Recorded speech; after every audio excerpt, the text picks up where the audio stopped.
Assassin Episode 4. Asphalt Ghosts. Kane slipped through the slums tangle, the core's weight a constant tug at his back as he dodged the glow of Libra's drones overhead. The alleys buzzed with danger. Every shadow, a potential hunter, every sound, a threat.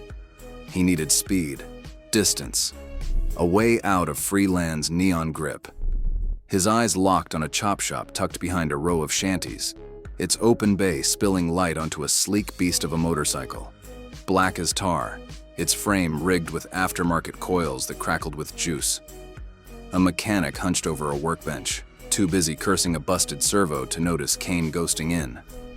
The bike's key fob glinted on a hook nearby. Sloppy security. Perfect luck. He palmed the fob, straddling the machine in one fluid move. The engine snarled awake, a low growl that shook the floor, and the mechanic spun, shouting, "Hey, you bastard!" But Kane was already gone, tires screeching as he tore into the night. The slums blurred past, neon signs, huddled figures, the preacher's wail fading into the wind. He hit a back road snaking north, the bike's growl drowning out the city's pulse, and gunned it toward the border. Freeland's edge loomed 30 miles but he wasn't staying local. His mind churned, grasping for an anchor, a lifeline. Then her name hit him like a punch. Sadie Hall. 10 years since he'd last seen her, a decade since their last fight. A screaming match that ended with her walking out. Her dark eyes blazing with fury he couldn't answer. She'd been fire and steel, beautiful in a way that cut deeper than looks. Sharp cheekbones, a cascade of chestnut hair, a mind that outmatched his street smarts every time. Sadie had a grit he'd never found anywhere else. A woman who'd stare down the world and bend it to her will. They'd met scavenging ruins in the Badlands, her digging for history, him for creds, until nights under the stars turned into something more. He'd loved her, raw and reckless, but he'd been a mess back then. 20, restless, chasing scores instead of roots. She'd wanted more. He couldn't give it. Now, she was his ghost, the one that got away. Word was, she'd climbed high. Dr. Sadie Hall, PhD in archaeology, teaching at Liberty Spire, a gleaming college in what used to be Philadelphia. The city had a new name now, Beacon Verge, rechristened by Freeland Accord after the war, a hub of learning and trade, perched on the eastern fringe, 200 miles from the slums. Sadie was brilliant, a force like that steel-willed dame from some old novel, all poise and purpose, unraveling the past while he'd been running from it. She'd hate him showing up, probably, but she was outside his burned circle, smart enough to help, tough enough to handle whatever this core dragged in. And if he was honest, he just wanted to see her face again.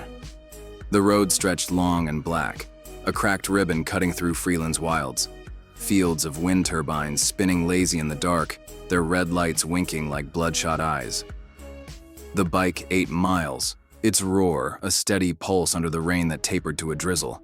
Kane's mind spun faster than the wheels. Who'd hit Nix? The Helix shard screamed Nova Reach. Helix's crew loved their tech signatures, but Iron Dominion's brutes could have staged it. Or even Unity Drift's synced psychos, probing Freeland's chaos for cracks. The core wasn't just a relay. It thrummed wrong, alive almost, a relic from the war's endgame. A reset key, maybe, something to tip the ASI's balance. If Nix squealed, they'd be on him soon. He needed answers, and Sadie's brain might crack this open. The miles unspooled, and the past crept in, clawing at him. He saw his old man, a drunk scav who died in a botched raid when Kane was 12. Left him nothing but a knack for survival and a chip on his shoulder. Saw the crews he'd run with, faces blurred by time, most dead or ditched.